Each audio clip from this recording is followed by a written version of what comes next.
चलिए स्टूडेंट्स, अब प्रकीर्ण प्रश्न संग्रह स्टार्ट करते हैं। प्रकीर्ण प्रश्न संग्रह 2। आप अपने टेक्स्ट बुक में 119 पेज पे जाएंगे तो वहां पे आपको ये प्रकीर्ण प्रश्न संग्रह 2 मिलेगा। इसमें पहला प्रश्न देखिए, निम्नलिखित प्रश्नों के लिए पर्यायी उत्तर दिए गए हैं, उनमें से उचित पर्याय चुनो। आप जानते हो आपके टेस्ट में भी आता था और एग्जाम में भी आएगा। पहला क्वेश्चन जो रहता है वो इस तरीके से रहता है, जिसमें 4 पर्याय दिए रहते हैं, 4 विकल्प दिए रहते हैं और उसमें से जो विकल्प सही रहता है वो विकल्प आपको यहाँ उत्तर में डायरेक्ट लिखना रहता है। ये जो क्वेश्चन है उसको सॉल्व करो रफ पे, मन में सॉल्व करो, रफ पे सॉल्व करो। उससे टीचर का मतलब नहीं, आप यहाँ सही उत्तर लिखो। टीचर को बस ABCD में से कौन सा सही है वो चाहिए। तो जैसे अभी यहाँ पे पहला क्वेश्चन है, एक वृत्त का क्षेत्रफल दिया है 1386 वर्ग सेमी, तो उसकी परिधि कितनी होगी। तो यहाँ पे मैं उसको आपको हल करके दिखाता हूँ।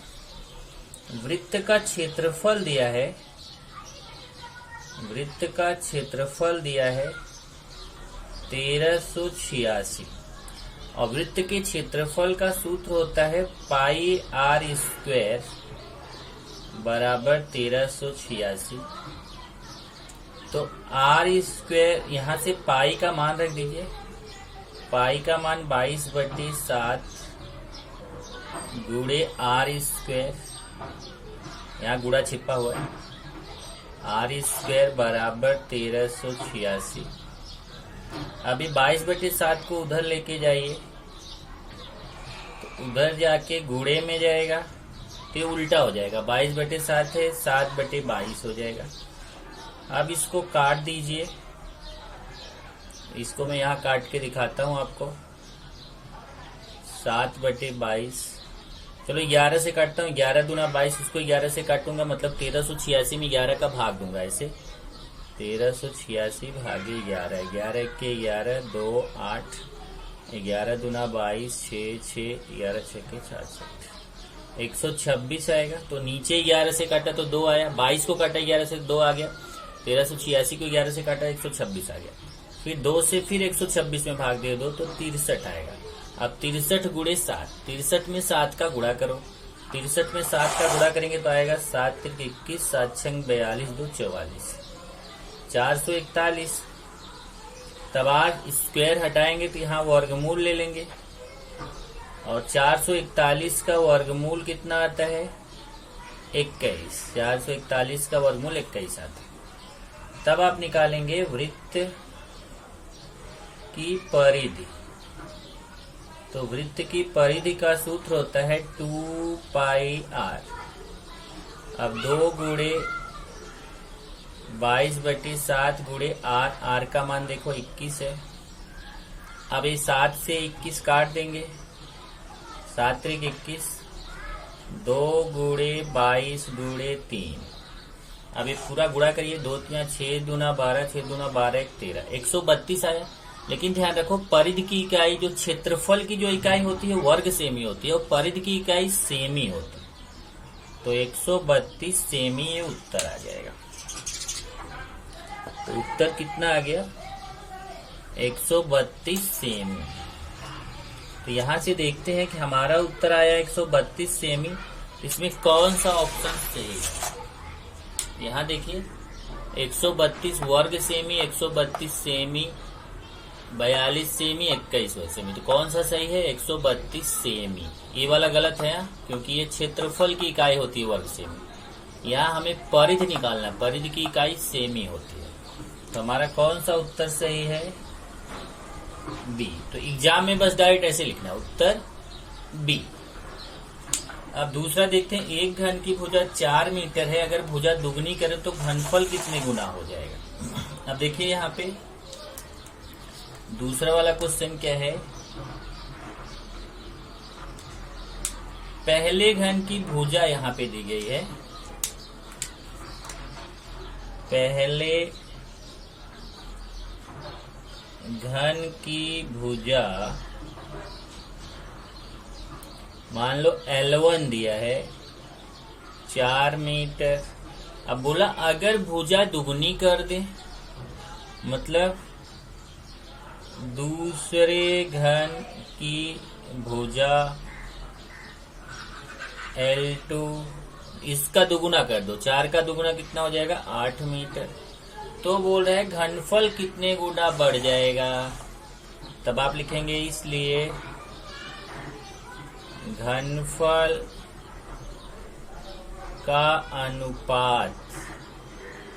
अब घनफल जो होता है अगर देखें आप तो उसको v से प्रदर्शित करें अगर, तो v1 बटे v2, तो पहले घन का घनफल हो जाएगा L1 क्यूब और दूसरे का घनफल हो जाएगा L2 क्यूब। ध्यान रखिए घनफल का सूत्र होता है L क्यूब, लेकिन पहला वाला है उसको हमने 1 लिया है तो उसका घनफल v से प्रदर्शित किया, v1 बराबर L1 क्यूब और दूसरे का v2 बराबर L2 क्यूब। चलिए मान रखते हैं v1 बटा v2 बराबर, अब यहाँ L1 का मान 4 का क्यूब और L2 का मान 8 का क्यूब।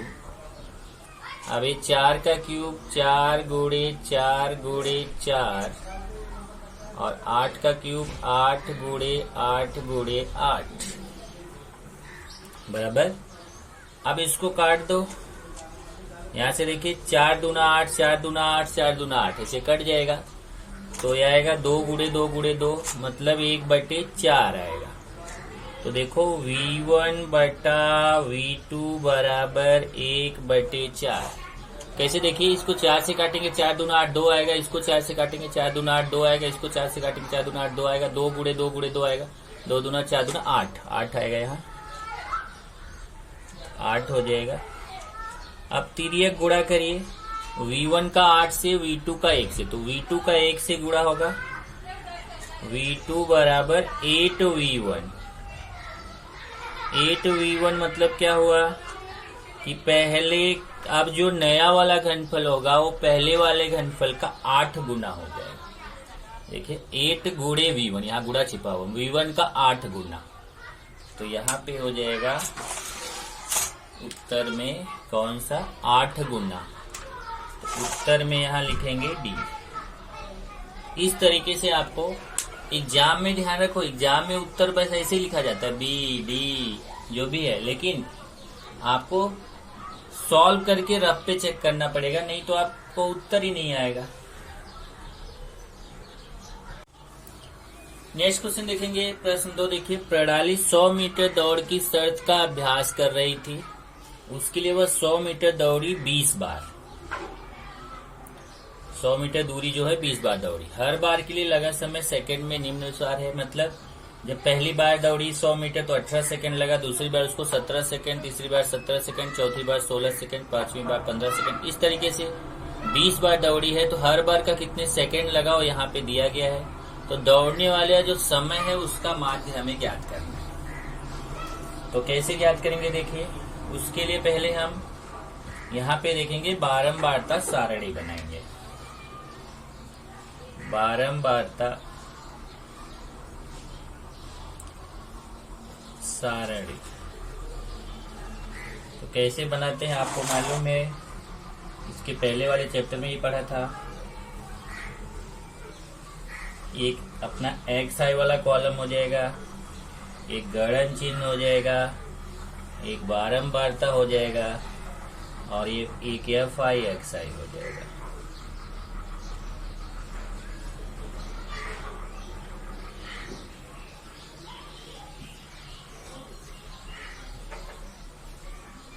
चलिए इसमें सबसे पहला दिया है कि पहला है इसमें समय, समय सेकंड में, पहला है समय सेकंड में जिसको बोलेंगे XI। दूसरा है गणन चिन्ह, गणन चिन्ह। तीसरा है बारंबारता जिसको बोलेंगे FI और तीसरा है FI XI, FI गुणे XI। ओके, अब समय सेकंड में देखेंगे तो इसमें सबसे छोटा समय अगर देखेंगे तो सबसे कम वाला जो है वो 14 दिख रहा है और सबसे बड़ा जो है वो 18 दिख रहा है। तो यहाँ पे मैं गिनती जो लिखूंगा 14 से लेके 18 तक लिखूंगा। यहाँ देखिए समय वाले में 14, 15, 16, 17, 18 इस तरीके से 14 से 18 उसमें देखने का एक सबसे छोटी संख्या जो है वहां से शुरू करो और सबसे बड़ी संख्या तक हमें जाना रहता है। तो सबसे छोटी संख्या 14 है तो 14 से शुरू करेंगे, सबसे बड़ी संख्या 18 है, 18 तक जाएंगे। अब उसके बाद आता है गणन चिन्ह। तो गणन चिन्ह मतलब हम देखेंगे कि 14 कितनी बार है। यहाँ पे 14 जितनी बार रहेगा उसको हम यहाँ से देख लेंगे। यहाँ देखिए 14 कितनी बार है, 1, 2 बार 14 है तो यहाँ पे ऐसे 2 गणन चिन्ह और बारंबारता में लिख देंगे 2। फिर देखेंगे 15 कितनी बार है,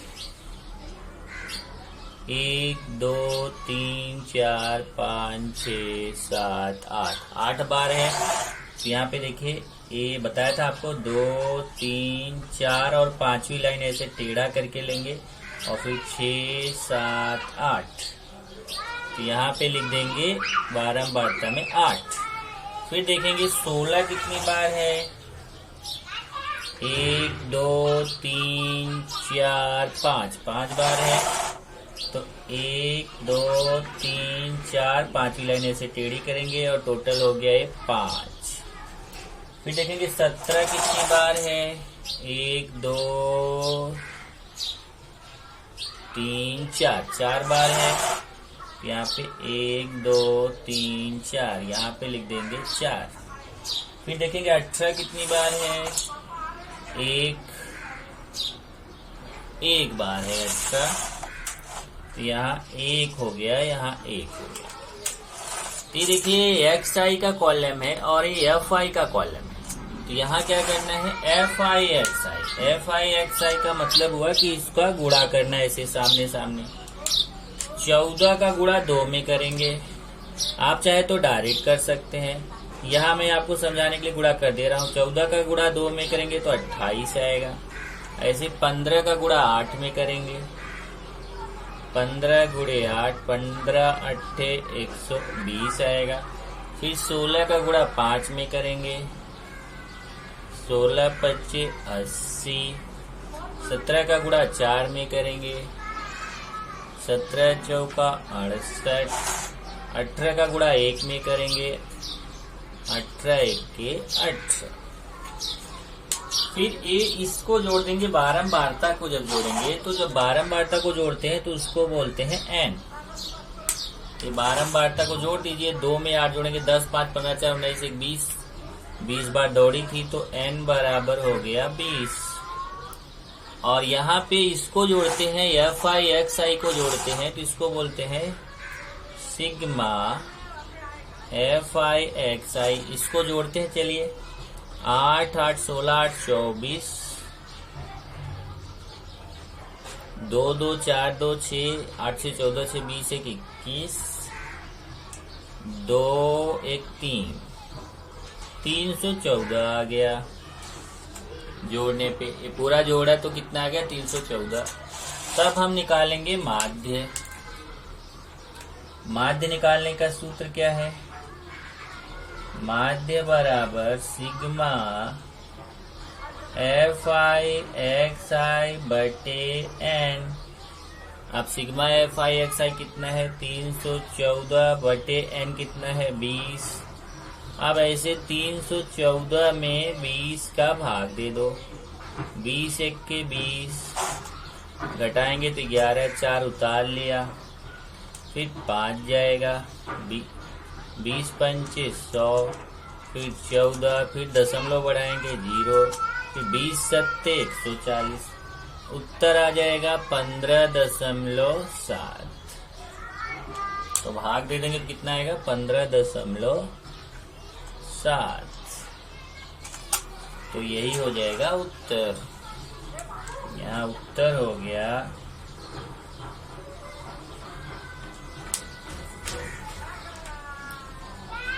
दौड़ में लगे समय का माध्य बराबर कितना आया? 15.7 सेकेंड।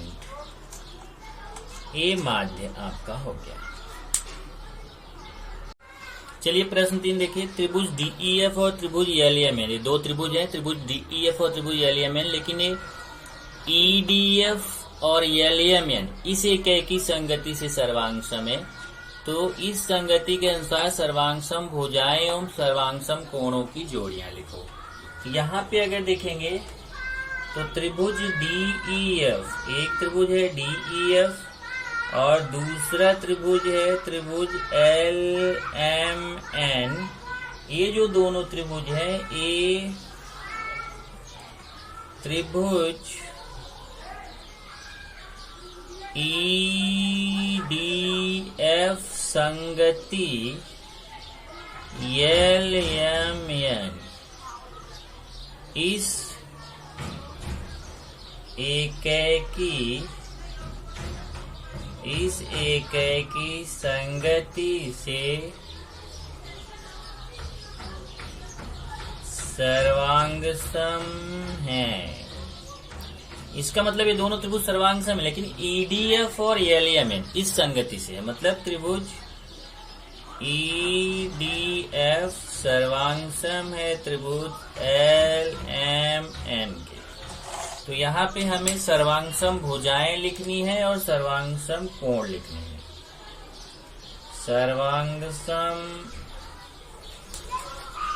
भुजाएं, अब देखिए सर्वांगसम भुजाएं जो है वो 3 रहेंगी, 2, 3। देखिए कौन कौन सी सर्वांगसम भुजाएं रहेंगी, बहुत आसान है। मैंने आपको बताया था जब ये चैप्टर चल रहा था। इसमें देखिए ऐसे लेना है, पहला दूसरा तो इसका पहला दूसरा, इसका दूसरा तीसरा तो इसका दूसरा तीसरा, इसका पहला तीसरा तो इसका पहला तीसरा। ऐसे देखिए पहला दूसरा, दूसरा तीसरा, पहला तीसरा, ए सेटिंग। जैसे इसका देखिए पहला और दूसरा लेंगे तो ईडी भुजा हो जाएगी। तो भुजा ईडी सर्वांगसम। अब इसका देखिए पहला और दूसरा लिया तो इसका भी पहला और दूसरा लेंगे, LM भुजा LM। ऐसे ही इसका दूसरा तीसरा लीजिए DF भुजा DF सर्वांगसम। इसका दूसरा और तीसरा लीजिए MN भुजा MN। इसका पहला और तीसरा लीजिए EF भुजा EF सर्वांगसम। इसका पहला और तीसरा लीजिए LN भुजा LN। ये भुजा के लिए ऐसा है, पहला दूसरा, दूसरा तीसरा, पहला तीसरा। उसके बाद है सर्वांगसम कोण। तो भुजा के लिए तो नियम है, कोण के लिए बहुत आसान है। पहला वाला कोण पहले वाले कोण के सर्वांगसम, दूसरा वाला कोण दूसरे वाले कोण के सर्वांगसम, तीसरा वाला कोण तीसरे वाले कोण के सर्वांगसम। कोण वाला बहुत आसान है। ये देखिए पहला वाला पहले वाले के सर्वांगसम, कोण ई सर्वांगसम कोण L।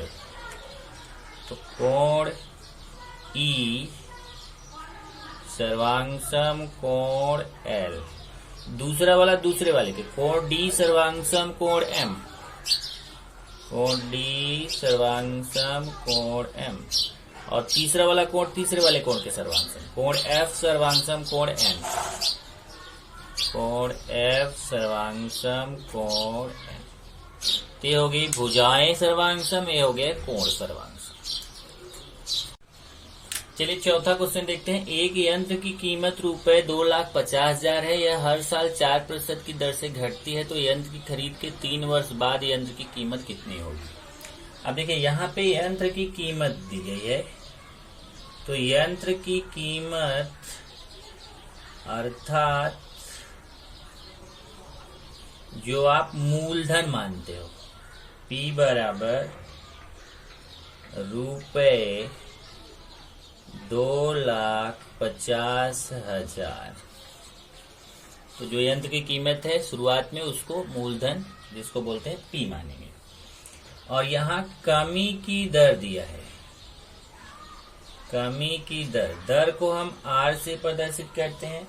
और एक चीज मैंने आपको बताया था, वहां पे लिखाया भी था कि अगर यहाँ पे वृद्धि होती है मतलब बढ़ता है तब तो R का मान प्लस में लेना है, और अगर यहाँ कमी की दर है मतलब कुछ चीज कम हो रही है, जैसे यहाँ घटती है मतलब कम हो रही है, तो R का मान आपको 4% दिया लेकिन -4 लेना है, क्योंकि कमी हो रही तो -4% की दर से वो हर वर्ष प्रति वर्ष उसकी कमी हो रही है। समय दिया है, समय को N से प्रदर्शित करते हैं, कितना दिया है 3 वर्ष। तो 3 वर्ष बाद यंत्र की कीमत निकालना है। 3 वर्ष बाद यंत्र की कीमत मतलब A का मान हमें निकालना है।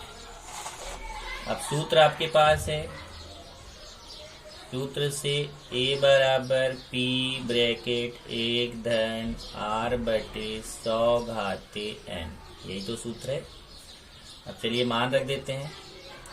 P का मान 2,50,000,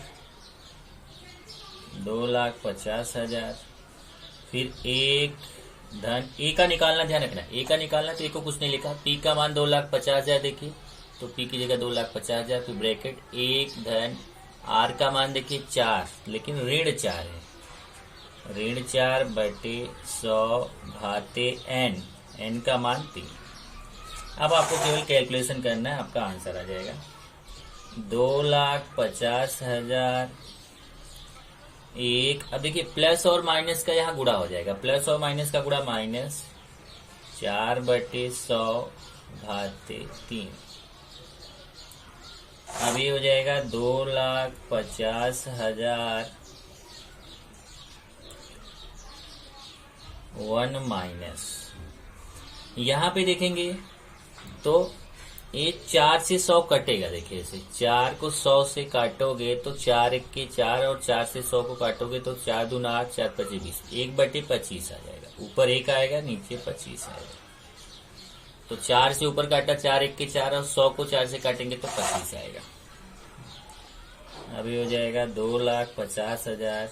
अब यहाँ तिर्यक गुणा करिए, 25 1 के 25 और उसमें 1 घटाएंगे तो 24। इधर देखिए 25 1 के 25 और -1, 25 में 1 माइनस करेंगे तो 24/25, और यहाँ देखो घात 3 लगा हुआ है तो घात 3 लगा रहेगा। अभी 2,50,000 गुणे, अभी 24/25 घाते 3 है तो 24/25 का 3 बार गुणा, गुणे 24/25 गुणे 24/25 गुणे 24/25।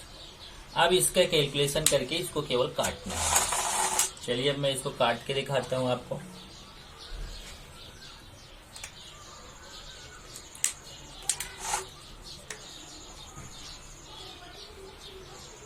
$2,50,000 24/25 गुणे 24/25 गुणे 24/25। ये देखिए 25 से इसको काटिए, 25 1 के 25, 1 2 3 4, 4 0। फिर 25 से इसको काटिए, 25 चौका 100, 2 0। फिर ये 25 से इसको नहीं कटेगा, ये 5 से कटेगा, 5 5 25, 5 8 40। अच्छा कट जाएगा 25 से कट जाएगा ये 25 1 के 25, छक्का 150, 16। तो इस तरीके से 25 से पहले काटा तो 10,000 आया, फिर इस वाले 25 से 10,000 को काटा 400 आया, फिर 400 को इस 25 से काटा तो 16 आया, तो आया 16 गुणे 24 गुणे 24 गुणे 24। यहाँ आएगा 16 गुणे 24 गुणे 24 गुणे 24। इधर देखिए ये 25 25 25 से जब काटा इधर तो 16 आया, 24 गुणे 24 गुणे 24। अब इसका केवल आपको क्या करना है, गुणा करना है। अब गुणा आप कर लीजिएगा, मैं यहाँ डायरेक्ट लिख देता हूँ। आपको आएगा ₹2,21,184। चाहे यहाँ रुपए मत लगाओ, यहाँ केवल यही लिखो 2,21,184। बाद में उत्तर में रुपए लगा दो। उत्तर में लिखेंगे 3 वर्ष बाद यंत्र की कीमत 3 वर्ष बाद यंत्र की कीमत बराबर रुपए 2,21,184। ये उत्तर हो जाएगा। इस तरीके से 4 क्वेश्चन आपका हो गया।